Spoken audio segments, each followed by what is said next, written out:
Yeah, so thank you so much for joining me today. And I just like to Absolutely. ask you a few questions and because you have a lot of knowledge on this field that I'm working in. So, and thank you for agreeing to this interview. So one of my first questions is what made you get into archaeological anthropology and just archaeology in general? Well, that's a good question. So when I was maybe 9, 10 years old, my family was living in Chicago, and my grandpa took me to see the King Tut exhibit at the Field Museum of Natural History. And I remember going to see the Tut exhibit, seeing the golden sarcophagus and things like that, and thinking to myself that this is really cool and this is what I want to do. And that just stuck with me the rest of my life. And then by the time I was ready to go to college, I didn't really quite know how one pursued a career in archaeology.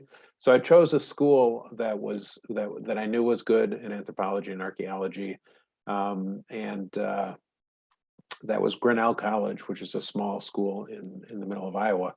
And I went there, and I got very lucky and wandered into a classics course. I took classical Greek my first semester, and you fell in love with Greek archaeology and with the Greek language. Although my Greek's not very good, so very much gravitated towards the archaeology and away from reading and writing and speaking Greek. But uh, and then I was lucky enough junior year to go study abroad for part of a semester in Greece.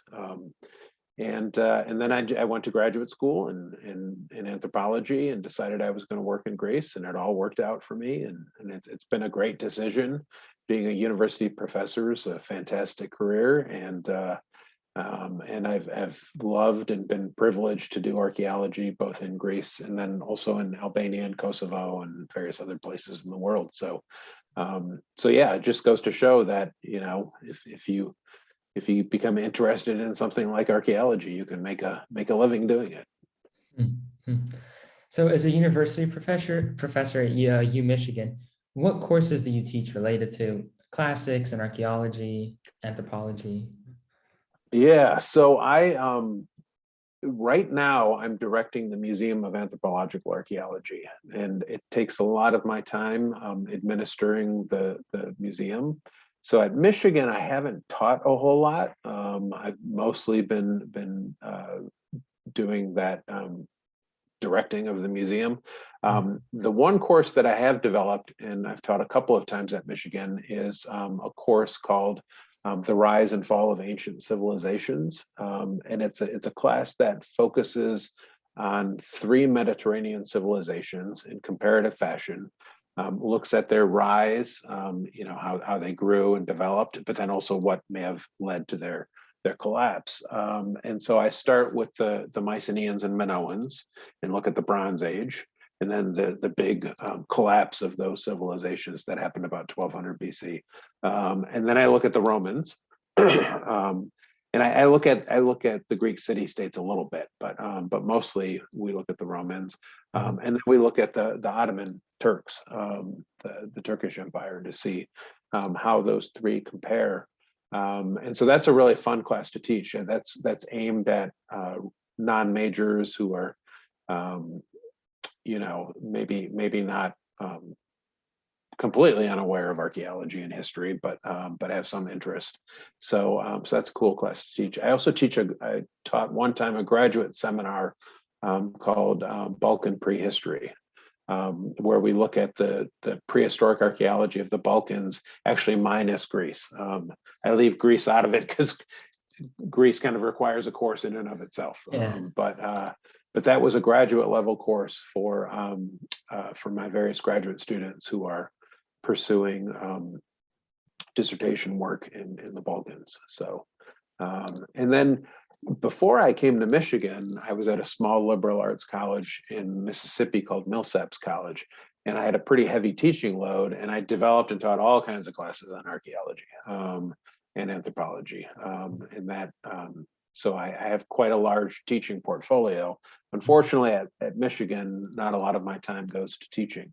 Once I'm no longer directing the museum at some point in the future, I think I'll be teaching a lot more. But Mm. So yeah. outside of your work with as a teacher, but especially in the museum, do you have any projects that you're working on or have been working on lately related to archaeology? Yeah, yeah, definitely. So the project I had been running in Greece finished up a couple of years ago, kind of right before the pandemic started. So colleagues, Greek and American colleagues, and I had been working at a big cave called the Caves of Diros, specifically Alapotripa Cave, which is in the Mani. So southern Greece. I don't know if you've ever been there, but it's a No, really I'm cool not. place to visit. Right now it's closed because they're building a new museum, but it's been kind of it's one of the larger tourist attractions in southern Greece and probably the biggest one in the Mani.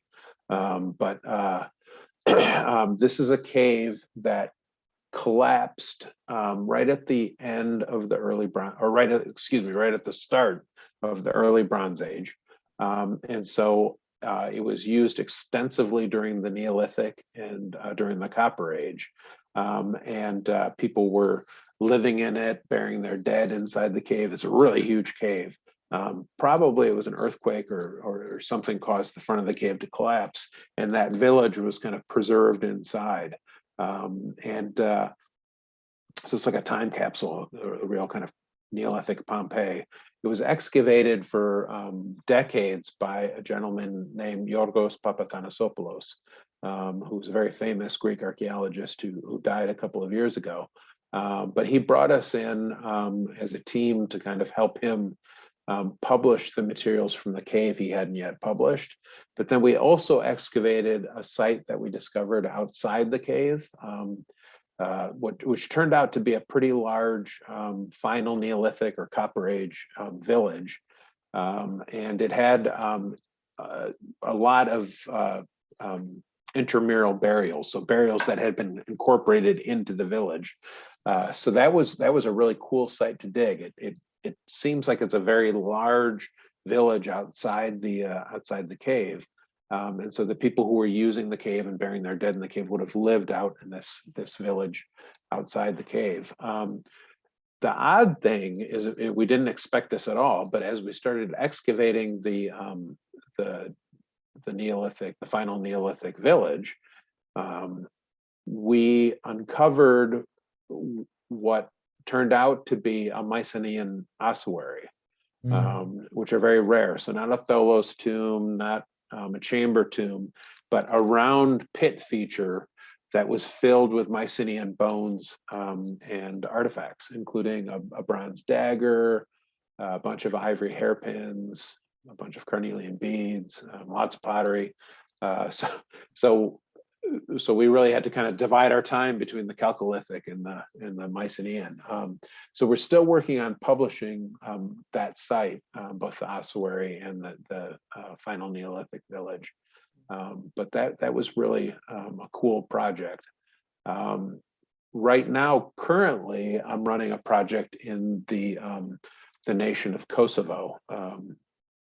So I had been working for a long time. In addition to working in Greece, I had been working in Albania, especially North Albania, so the northern parts of the country, which are very mountainous. We ran a project for a long time in the high mountains, the Albanian Alps. And then most recently, we were working down on the coast of North Albania in a province called Shkodër. Our main interest was prehistory, again, the Bronze Age. But what was kind of going on there during the Bronze Age, anywhere between about 5,000 and 3,000 years ago, they started building large burial mounds and burying their dead in mounds. And then they also built these fairly large kind of complex hill forts. We were looking at kind of the origins of those features, burial and settlement, and kind of where they came from and why people were using these new landscape features. And then just a couple of years ago, we started working in Western Kosovo. If you trace the trade routes that run from the coast of North Albania up through the mountains, they kind of all converge on Western Kosovo. And that's probably because there were pretty substantial metal resources in Kosovo. So it being the Bronze Age, they were trying to get their hands on metals, and that was a good place to get them. So these trade routes all kind of run to the interior and kind of pass through Kosovo. So for the past 3 years, we've been surveying portions of Western Kosovo to see what's out there. They too have burial mounds where they bury their dead, and they have hill forts. But we also have found some pretty substantial prehistoric sites. Some dating back to the Neolithic, others dating to the Bronze Age, and especially the late Bronze Age. So we think that ultimately we'll be able to trace these trade connections across the mountains, going from the coast to the interior, which is really interesting, especially when you start thinking about kind of why were people burying their dead in mounds? Why were they living in hill forts? Kind of what was going on in this region that would have prompted these shifts towards greater complexity and greater inequality amongst the people living there. So that's been a real fun project. We're in the process of writing that up. And then we'll probably move into an excavation phase in Kosovo in the future. And I mean, you've talked about so many interesting things that you found, but if you had to like pinpoint one, what would you say has been your most interesting or most meaningful archaeological finding, really? Wow, that's a good question. There's, archaeologists get asked that question all the time, and sometimes it's really hard to kind of pinpoint, Yeah, I'm sure. what's most exciting, because it's all kind of exciting. Finding that ossuary at Sagonaki outside of Alapotripa Cave, that was pretty cool because, like I said, it was completely unexpected. We had spent some time surveying the whole catchment. The cave sits on a bay called Diros Bay, which is one of the bays along the coast of the Western Mani. We surveyed the whole catchment looking for archaeological sites. That's kind of when we identified Sagonaki and realized how large it was. But we found almost no evidence for Mycenaean presence. And as you know, there's lots of evidence for the Mycenaeans to the north, in places like Laconia, and then across the bay over or across the sea over in Messenia, like with Pylos and places like that. But there had been very little evidence for the Mycenaeans in this part of southern Laconia. So we found little evidence of the Mycenaeans, and then yet when we started excavating this final Neolithic site, we found this big ossuary. So it was completely unexpected. So it was very exciting and surprising. It's also, like I said, that's not how the Mycenaeans buried their dead. They usually buried their dead in chamber tombs, built, various kinds of build tombs, or the well-known tholos, the beehive-shaped tombs like you would find at Mycenae. So finding this kind of strange ossuary was a real surprise, and probably it held about 100 individuals, bits and pieces of 100 individuals, and we think that these individuals were secondarily reburied. So they were originally buried somewhere else. They were removed from that context, from those tombs, specifically brought to Sagonaki, to this site. And then the ossuary was excavated into the final Neolithic site.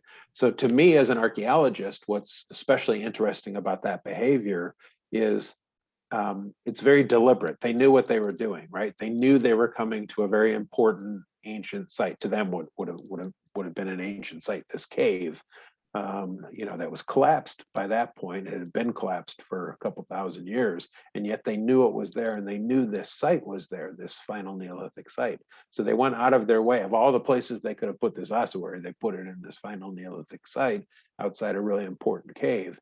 To me, that suggests some kind of long-term cultural memory about the importance of place, about the importance of this particular place.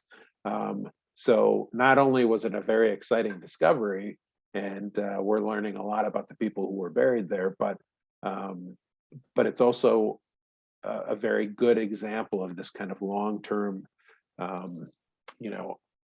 memory of or understanding of the past, which is really common in Greece, right? I mean, Greeks generally, we tend to like kind of look back to the past, and we like old churches and Mhm. things like that. And there's a real sense of kind of long-term heritage in Greece. And that's not a new thing. It seems like Greeks were always kind of interested in the past and Mhm. being in touch with that past. So that's a pretty cool site. One thing that we found that was really exciting is when we started working in Albania. This was in the late 1990s, and there hadn't been a lot of foreign archaeology done in Albania at that point because it was a closed country. But one of the first things we found when we went out to begin surveying, we were working in the hinterland of a Greek colony called Apollonia, which Mhm. is right in the middle of the country, close to the coast. And we were surveying the hinterland of that big city. But the first thing we found was a Middle Paleolithic site. So we found stone tools that had been left behind 100,000 years ago by Neanderthals. And one of those was a really beautiful, what we call a leaf point. It had been very carefully bifacially worked by Neanderthals. And that was really a pretty cool discovery to make and unexpected. Like that was kind of wasn't the thing we expected to find the first day. So that was really cool. Well, yeah, that's very interesting. I mean, so you've done so much like not excavation, but really just archaeological fieldwork in general. Mhm. So, as you know, like Cycladic Preservation Group, my aim is to like preserve this culture, like during your field work, and then also, I guess the fact that you run a museum is also very important. But I'll ask you that in my next question, Mhm. specifically related to the field work. What precautions and what measures do you have to take to make sure that you maintain the culture and that these artifacts don't break, right? That they're Yeah, that's a really important question. And before answering it, I just want to say, Nicholas, congratulations on the work you've done with your thank you, organization. I mean, it's really impressive that you're doing this, thank you. and it's really important because, as you know, that if the general public doesn't care about the past, it's pretty hard to make a case for preserving it. But we really need people who care about the past and about archaeological sites to step up and help preserve them because they are in danger. Um, as you know very well from your work in the Cyclades, one of the biggest threats to archaeological sites is in fact development. It's especially like in an island context, you've got people building houses, you've got people building restaurants and hotels. Um, and Greece is pretty good about trying to protect sites and make sure they're not destroyed by development, but it still happens. Yeah. And so the best way to protect these sites is to know that they exist in the first place, and to be out there looking for them and identifying them and getting them on the radar of the archaeological authorities so that they don't get destroyed by development. As you also know, the other big threat to these kinds of sites, especially in the Cyclades, is looting. It in some of the Cycladic islands like Paros, that looting was endemic and it was systematic and it kind of wiped out, you know, whole cemeteries. But this is not a problem that's only in Greece. It's everywhere in the world. Yeah. And so in other parts of Greece, but also in Albania and in Kosovo, people actively loot sites. They go and find sites and they dig them illicitly. So one thing that we're conscious of when we're doing archaeological work, whether it's in Greece or anywhere else, is we want to make that information available to the local authorities and to the government so that the sites we find can be protected. So if a highway is going in or a road's being built, that the authorities have access to that information. So it's really important that as archaeologists, we not just publish our results in academic venues, but that we make our data available to the general public and to the governments of the countries where we work, The other thing we're really conscious of is again, processes of looting. So we're careful to try and make sure that we're not kind of rolling these sites out on a platter for looters just to show up and dig them. So we try and be careful about so that's difficult, right? On the one hand, I'm saying we should make our data available to the public. But on the other hand, we don't want to make it so obvious where these sites are that looters can easily go to them and destroy them. One big problem we faced in North Albania was a lot of individuals had lived elsewhere outside of Albania, in places like England, and they had become interested in metal detecting, amateur metal detecting. And as you might know, in England, there's a whole infrastructure in place to allow that kind of behavior. So if someone is out doing metal detecting and they find like a coin hoard or something, they contact the authorities, and the authorities kind of buy that coin hoard from them. So they found a way to like allow people to do this kind of thing, to pursue this hobby, but the ultimate effects are a lot less destructive. That kind of infrastructure doesn't exist in most other countries. It doesn't exist in Albania. It doesn't really exist in Greece. So these metal detectorists would be out there using their metal detectors and finding things, and digging them up, digging them out of burial mounds, for instance, which is horribly destructive to the context of the archaeological site. Sometimes they do this because they just like what they find and they'll put it on their mantle in their house. But a real industry has sprung up around this kind of looting behavior, as you know, and that goes back decades, if not centuries. But today, with social media and eBay and everything else, there's a huge market for antiquities. And even in places like Albania, there's people know how to access buyers, and they're often Western Europeans or Americans who are agents for the art market, and they make special trips to places like Albania to buy coins, to buy artifacts, to buy pottery, and they illicitly export it, and they sell it on the black market, or sometimes they sell it openly. But the good news is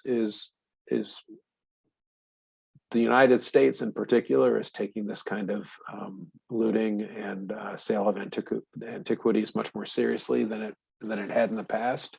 So we just completed a cultural memorandum of understanding between the U.S. and Albania. I was as one of the people who testified to the committee, to the Cultural Committee of Congress, about this. And so that agreement was just ratified between both countries.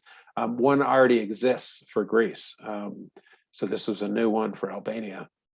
And it makes a huge difference because it basically says that anything that's coming out of Albania, any antiquity that's being brought out of Albania can't be imported into the US legally. So it allows border agents to stop people and confiscate things that they're bringing out of Albania, and we didn't have that before. So all of these issues need to be taken into account by archaeologists when they're working in other countries. Ultimately, the long-term solution is education. That's why organizations like yours are so important. A lot of times people just don't know. They don't know that what they're doing is wrong. They don't know that buying a Cycladic figurine is illegal. They don't know that picking up artifacts when they're walking on the beach is wrong. So education is really the most important thing we can do, is educate the public, and especially the young people, so that they actually care about archaeology. Most young people are interested in archaeology, but we really need them to mature into adults caring, so that things like this get funded and protected. For sure. And I mean, I'm sure that a museum is much different, right? I can't see the same. I mean, I can see some of the same problems being faced, but ultimately most are different, right? I mean, you have a lot of knowledge in a museum, so. So museums have a really important role to play in all of this. So my museum, the Museum of Anthropological Archaeology at the University of Michigan, is what we call a research museum. Mhm. So we have about 3.5 million artifacts from all over the world. Um, the museum we're actually celebrating our centennial year. It's 2022 is the 100th anniversary of the founding of our museum at Michigan. Over the course of 100 years, we've amassed this large collections. We've had curators over the years working all over the world. So the artifacts are from about 150 different countries.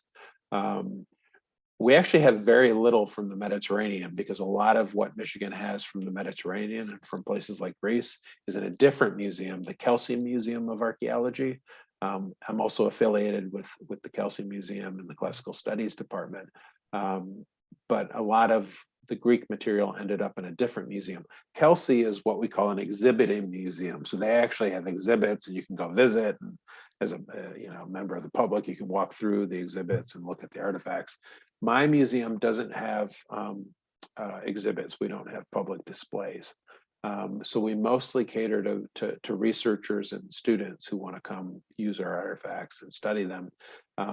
We can give tours to the public, but it's not like we have a museum building that you can come walk through. The fact that we're a research museum means that we have kind of three primary goals. One is to support faculty research. So like I said, we have curators who work all over the world. So the museum forms a base of operations for those curators. So the curators take care of the artifacts we already have, but they also go out into the world to do archaeology. And our main goal is to answer kind of generalizing questions about human behavior. So why do humans do what they do? Why did we behave in the past the way we behave now? So that's kind of the main mission of the museum, is to support that kind of research. We also train graduate students. So we have graduate students in anthropology primarily who operate out of the museum, who are learning how to do archaeology and how to run these kinds of projects. So I have a group of archaeology graduate students who are working primarily in Albania and Kosovo.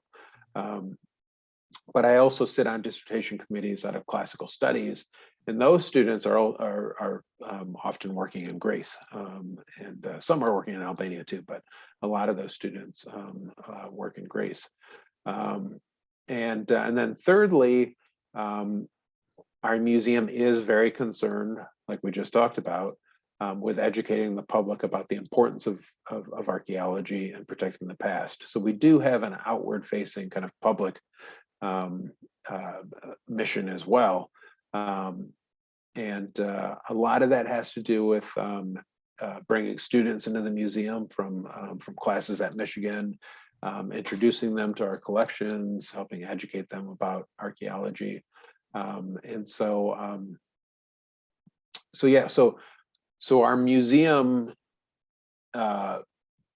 in some ways faces a lot of the challenges we just talked about when it comes to field archaeology.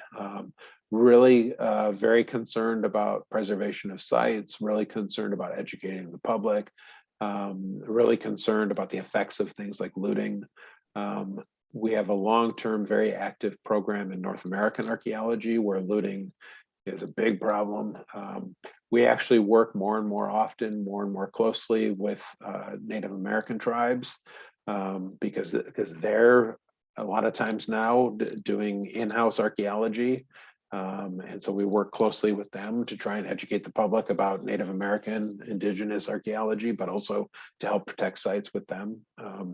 So lots of concerns, but also a lot of activity, which dovetails really well with the organization you run. A lot of your concerns are very similar to our museum concerns.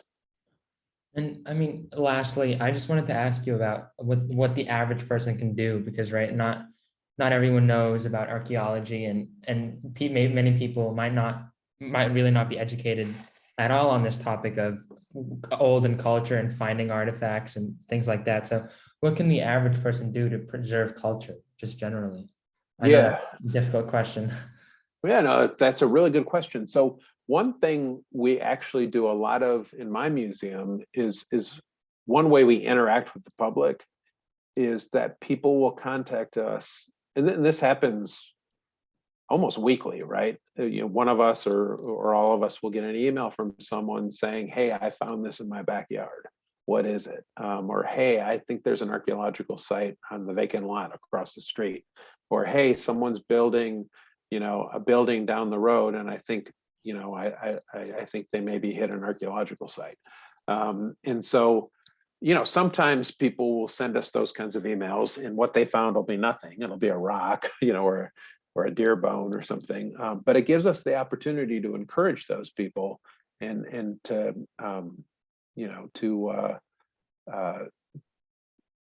encourage their interest in the past and in archaeology. And then a lot of times what they found is sometimes important. Maybe they really have found an artifact. And so we can really encourage interest on the part of the public in archaeology. And there's also a lot of people in the United States, but this is true all over the world, including in Greece. There are lots of people who are avocational archaeologists.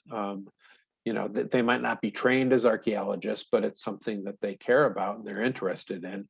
And these people can often be real allies for practicing archaeologists. Sometimes folks who are avocational archaeologists know landscapes. They know their backyards a lot better than we do as archaeologists, and they sometimes know where sites are. This is really true in Greece, where you can be out with a farmer, and you can be looking for an archaeological site, and they'll know exactly where it is. So, sometimes. Yeah, and that's not because they're looting the site. Sometimes they're protecting the site and helping to preserve it. So avocational archaeologists and just the public in general can be a real good source of information. And when encouraged, they often can be very excited about archaeology. So the general public can really play a role in helping to protect sites, by helping us to find them, by helping to sometimes by actively taking a stand, to protect sites. So another thing that the public can do is they can reach out to their elected representatives. Much of the funding that supports the work that I do comes from the federal government. It comes from the National Science Foundation. It comes from other federal agencies. Most of the archaeology that gets done in places like the United States, and this is actually becoming just as true in Greece, is coming comes out of the government as a result of the need to do cultural impact statements before highways go in and things like that. So a lot of the work that's done here in the United States falls under the purview of what we call cultural resource management, CRM work, where our professional archaeologists are being paid to do the archaeology before a building goes in or before development takes place. So without that funding, though, that archaeology doesn't get done. So it's kind of, as with so many things, it's kind of a constant battle to get the federal government to fund this kind of research and this kind of work, this archaeological work. So if the public cares about this kind of thing, if someone cares about archaeology, one way they can help is to contact their elected official and say, "Hey, this is a priority. I think it matters. I think we should be funding it," because it's their tax dollars that goes to pay for it, and that's true in Greece too. Lastly, well, actually, there are two last things. One is, like I said, education is really important. I don't know how much archaeology you got in primary school, but it probably wasn't very much. I didn't get very much. Even in middle school and high school, we don't learn much about archaeology. So archaeologists have tried to produce curricula that secondary schools can use and primary schools can use to teach archaeology, but teaching kids about archaeology is really important because they're the ones who are going to grow up into the people who pay taxes and pay for this kind of stuff. So they need to learn about it and care about it. And a lot of times it does come down to money. People making donations to organizations like yours or to my museum or to other kinds of archaeological foundations and institutes. Even small donations, I know from my own museum, even small donations add up and make a difference. Because doing this kind of work takes resources and it takes support and money. So, so people who donate to archaeological efforts and institutions, that's really important. Yeah, yeah, for sure. Well, thank you very much. You've been a great help, and I'm just going to stop the recording here.